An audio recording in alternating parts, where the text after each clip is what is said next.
অধ্যায় 6 প্রেমী ঈশ্বর। আর্কমঝের উঠোন আজ শান্ত। পাহাড়ের বাতাসে সূর্যের সোনালি আলো মিশে আছে। শিষ্যরা বসেছে পাথরের শ্রেণীতে। তাদের চোখে কিছু আশা, কিছু প্রশ্ন। মির্দাদ মধ্যখানে বসে, কণ্ঠে নেই কোনো চাপে ভরা নীতিমানি, কিন্তু চোখে সৃষ্টির গভীর প্রেমের ঝিলিক। এক শিষ্য নরদিন ভয়ানক সত্যকে অনুভব করে বলল, গুরু, আমরা ঈশ্বর খুঁজছি মন্দিরে, ধ্যানে, কিন্তু আমরা কেন অনুভব করি না তার অস্তিত্ব? মির্দাদ ধীরে হেসে বললেন, তুমি যে ঈশ্বর খুঁজছ সে দূরে নয়, সে তোমার ভেতরে, তোমার হৃদয়ের স্পন্দনে। তুমি প্রেমে থাকলে তুমি ইতিমধ্যেই ঈশ্বরের কাছে পৌঁছেছ। শিষ্যরা অবাক। ফারুক কৌতূহলী স্বরে বলল, কিন্তু গুরু, প্রেম তো কষ্ট দেয়, মানুষ রাগ ঈর্ষা করে। ভালোবাসা কি সত্যি ঈশ্বর? মির্দাদ হেসে বললেন, তুমি প্রেমকে কষ্টের সাথে মিলিয়ে দেখছ, কিন্তু প্রেমের প্রকৃত রূপ দেয়, শেখায়, মুক্তি দেয়। যে মানুষ প্রেমে নিজেকে দিতে পারে সে আত্মা জাগ্রত করে। প্রেমই একমাত্র শক্তি যা মানুষকে ঈশ্বরের কাছে নিয়ে যায়। তোমার হৃদয় খুঁজে দেখো, সেখানে প্রেম আছে। শুধু ত্যাগ করো লোভ, অহং, ভয়। প্রেমে দাও আর তুমি দেখবে ঈশ্বর তোমার ভেতরেই উপস্থিত। শিষ্যরা চুপচাপ শোনে। মির্দাদ তাদের চোখে তাকিয়ে বললেন, প্রেম মানে শুধু প্রিয়জনকে ভালোবাসা নয়। প্রেম মানে পৃথিবীর সমস্ত জীবকে, প্রতিটি ক্ষুদ্র প্রাণকেও ভালোবাসা। যে মানুষ এটাকে জানে সে আর কখনো একা নয়। প্রেমই জীবনের আসল আলো, এবং সেই আলোই ঈশ্বর। ফারুক মাথা নত করে বলল, গুরু, আমি বুঝতে পারছি আমরা কখনো বাহিরে খুঁজেছি, কিন্তু আসল জ্ঞান আমাদের হৃদয়ে লুকানো। মির্দাদ হেসে বললেন, হ্যাঁ ফারুক, তুমি যখন নিঃস্বার্থ প্রেম দেবে তখন দেখবে প্রতিটি নিঃশ্বাসে ঈশ্বরের উপস্থিতি। ঈশ্বর আছেন প্রেমে। রাত নেমে আসে, আকাশে তারা জ্বলছে। শিষ্যরা চুপচাপ বসে থাকে। প্রতিটি হৃদয় এখন প্রেমে ভরে গেছে। ভয়, ক্রোধ, অহংকার ধীরে ধীরে মিলিয়ে গেছে। মির্দাদ শেষবার বলে উঠলেন, যদি তুমি প্রেমের আলো ধরতে শেখো তুমি কখনো নিঃসঙ্গ হবে না। প্রেমই ঈশ্বর এবং তুমি তার সঙ্গে সব সময়। অধ্যায় 7 মৃত্যু ও অনন্ত জীবন। আর্ক মঠের রাত্রি নেমেছে। নীরবতা ভেঙে শুধু দূরের পাহাড়ে থেকে বাতাসের কুয়াশা ভেসে আসে। শিষ্যরা বসে আছে, মনে গভীর প্রশ্ন, মৃত্যু কি শেষ নাকি নতুন যাত্রার শুরু?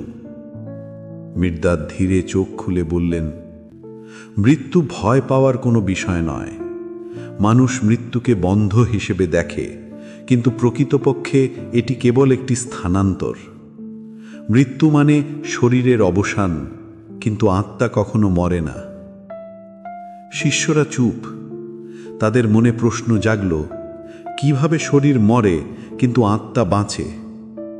মির্দাদ অব্যাহত রাখলেন, শরীর হলো একটি প্রলেপ, একটি আবরণ। তুমি যখন নিজের অন্তরের সঙ্গে পরিচিত হবে তখন বুঝবে তুমি কখনো শরীরের দ্বারা সীমাবদ্ধ নয়। তুমি অসীম, চিরন্তন। তিনি একটি উদাহরণ দিলেন, নদীর ধারা কল্পনা করো। নদী নদীর শাখায় বিভক্ত হয়, এক সময় সমুদ্রে মিলিত হয়। শাখাগুলো ভিন্ন কিন্তু জল একই। একইভাবে জীবনগুলো আলাদা কিন্তু আত্মা চিরন্তন। মৃত্যু হলো সেই মিলনের মুহূর্ত। শিষ্যদের মধ্যে একজন ভয়ে বলল, গুরু, আমাদের প্রিয়জন মারা গেলে আমরা কিভাবে শান্তি পাব? মির্দাদ শান্তভাবে বললেন, তাদের মৃত্যু নয়, তাদের রূপান্তর। যে মানুষ অন্তরে বিশ্বাস রাখে সে জানে প্রিয়জন অন্য আকারে উপস্থিত। তারা তোমার চিন্তা, অনুভূতি এবং প্রেমের সঙ্গে বেঁচে থাকে। তিনি আরও বললেন, ভয় ও শোক মানুষকে অন্ধ করে। যদি তুমি মৃত্যুকে প্রকৃত দৃষ্টিতে দেখো, তুমি বুঝবে এটি শুধুই এক নতুন জন্মের সূচনা। তুমি অনন্ত আত্মার সঙ্গেই মিলিত হও। মৃত্যু ভয় নয়, এটি জীবনের এক মহৎ ধারা। রাত গভীর হল। শিষ্যরা বসে আছে চুপচাপ, মনে গভীর শান্তি। মির্দাদ শেষবার বলে উঠলেন, যদি তুমি জীবনকে চিরন্তন হিসেবে দেখো, যদি তুমি মৃত্তিকা ও আকাশের মধ্যে সংযোগ বোঝো, তুমি কখনো মৃত্যু ভয় পাবো না। তুমি অনন্ত জীবনকে নিজের অংশ হিসেবে গ্রহণ করবে। মৃত্যু ভয় নয়, এটি আত্মার সত্যিকারের যাত্রার সূচনা। নীরবতার অন্তে যে আলোর জন্ম। রাতের শেষ প্রহর। আর্ক মঠের আকাশে ধীরে ধীরে ভোরের আলো উঠছে। শিষ্যরা চুপচাপ বসে আছে, কেউ কথা বলছে না। তাদের মুখে শান্তি, চোখে যেন এক অনন্ত বোঝাপড়া। মির্দাদ ধীরে উঠে দাঁড়ালেন। তার কণ্ঠে কোনো জোর নেই, কিন্তু প্রতিটি শব্দ যেন পাহাড়ের বাতাসে প্রতিধ্বনিত হলো। তোমরা অনেক কিছু শুনলে, অনেক কিছু জানলে, কিন্তু সত্যিকারের শিক্ষা শুরু হয় এখন, যখন কথা থেমে যায় আর হৃদয় কথা বলে। তিনি চারপাশে তাকালেন। সূর্যের প্রথম কিরণ মঠের পাথরের দেয়ালে পড়েছে। একটা নরম আলোর রেখা যেন প্রতিটি মুখে ছুঁয়ে যাচ্ছে।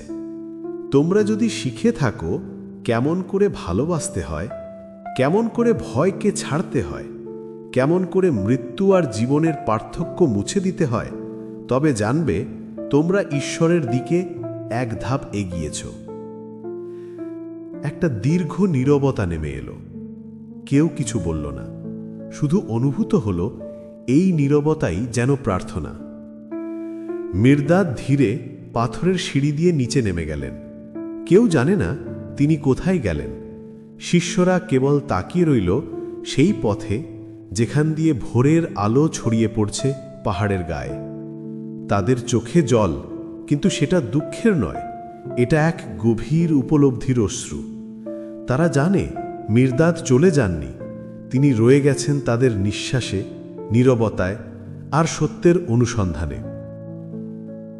এভাবেই মির্দাদের শিক্ষা চলতে থাকে, কোনো বইয়ের পাতায় নয়, মানুষের হৃদয়ে।